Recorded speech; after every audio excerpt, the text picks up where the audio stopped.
Alors, quel est ton pire souvenir de youtubeur? Il y en a plusieurs. Ça a été les phases live sur YouTube. Et en fait, à cette époque-là, j'étais très énervé sur YouTube. Et le problème, c'est que je buvais en live. Je buvais de la bière hein, en live. Et tu bois de la bière, t'es un peu désinhibé. Et en plus, derrière, t'es énervé. Devant 1500, 2000 personnes, bah, en fait, tu te prends énormément de trucs dans la tronche. Voilà, donc déjà, ça fait partie de mes pires souvenirs. Les lives que j'ai fait à l'époque sur YouTube, pas dans la majorité, mais il y en a eu pas mal. Mais surtout, l'affaire Trash. L'affaire Trash, pourquoi? Parce que j'ai voulu aider quelqu'un à l'époque. Voilà, j'ai eu vent de l'affaire en fait. J'ai eu vent de l'affaire. On m'avait envoyé un dossier complet et tout ça, qui d'ailleurs après avait été repris par un autre youtubeur qui s'appelle Loup Solitaire. Je crois un truc dans le genre, un autre youtubeur qui faisait de la critique à un moment.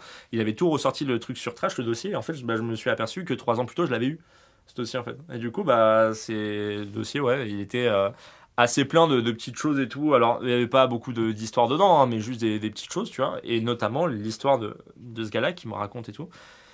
Et moi, j'ai voulu aider, en fait. J'ai voulu aider cette personne. En bon samaritain. Bah, en bon samaritain, alors, je sais plus, j'ai voulu aider parce qu'en vrai, il était vraiment pas bien à ce moment-là, tu vois. Et je me dis, bah, je fais des lives sur YouTube, j'ai une communauté, bah, on peut toujours en parler, tu vois. Sauf que j'ai voulu un peu teaser le truc. Et sur Twitter, en gros, ce qui s'est passé, c'est que j'ai balancé un tweet la semaine prochaine, live, sur les dessous de les dessous de la chaîne Trash.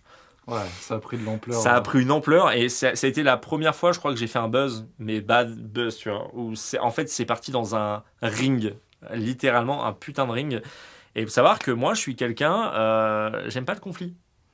Ah ouais? Non, je n'aime pas ça, vraiment. Un youtubeur critique qui n'aime pas le conflit. En IRL, je n'aime pas le conflit. J'aime pas m'embrouiller avec les gens. Mais c'est ça qui est fou. Généralement, c'est pour ça que souvent on vous dit attention, ce n'est qu'une image ce que vous voyez sur Internet, parce que généralement en IRL, on est assez différents. Enfin, pour certains, en tout cas pour moi.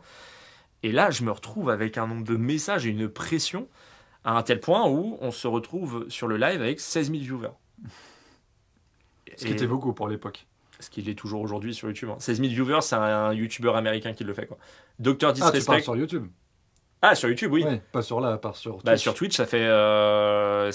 maintenant, c'est assez commun de voir des lives à 30 000 viewers, maintenant. Non, même aujourd'hui, si tu prends les Zerator... Alors, on va partir un live simple, hein, quelqu'un qui fait des lives, etc. Zerator, c'est plus aux alentours, peut-être entre 6 et 10 000. Gotaga, environ pareil. Ah ouais? Ouais. Après, t'as Squeezie. Dernièrement, j'ai vu des Link et Terracid à 20 000. Link et Terracid, c'est... Alors, on va pas en parler... Link et Terracid, c'est 1 ou 2 lives par semaine, donc c'est vraiment un événement. Donc oui, je suis d'accord. Mais il y en a vraiment pas beaucoup hein, qui font autant de viewers. Dans la moyenne, souvent, Twitch, ça va être entre 2000 et 5000. Souvent, tu vois. Quand tu streams 2 à 3 fois par semaine. Ok. Mais même pour moi, tu vois, 16 000 viewers, ça reste énorme.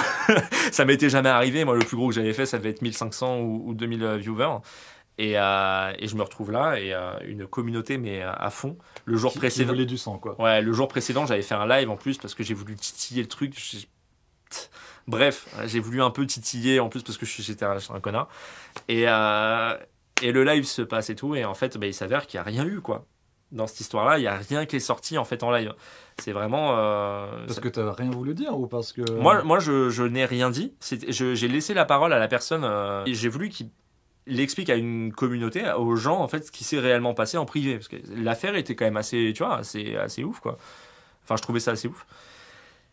Et il a absolument rien dit. Donc on est arrivé sur un combat entre frères, limite, en live, où c'était non, mais moi je te voyais comme un frère et tout. Et en fait, bah, moi je me retrouve au milieu et je fais quoi en fait? Je me retrouve là et bah il y a rien qui sort. Et du coup, je m'en suis pris plein la gueule, mais pendant je sais pas combien de mois, quoi. Surtout qu'après, ils se sont réconciliés, si je En plus, derrière, ils se sont réconciliés. En fait, alors attention, hein, je me mets... T'es passé pour le fouteur de merde. En fait, c'est ça. En fait, je me fais pas du tout passer là en tant que victime. C'est juste que j'ai voulu aider quelqu'un. La façon dont je m'y suis pris était la mauvaise. C'est ne pas faire ça en live ou autre, parce que en plus, avec les lives, il y a la pression, parce que je parlais en même temps avec les trashers. Ils étaient en même temps en conversation. Tu vois, donc, entre le fait qu'on en parle en privé et le fait qu'on en parle en conversation avec les concernés, c'est quand même différent, tu vois.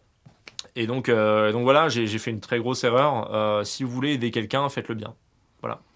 C'est important, préparer les choses, surtout quand c'est aussi quand c'est des allégations qui sont quand même des fois graves.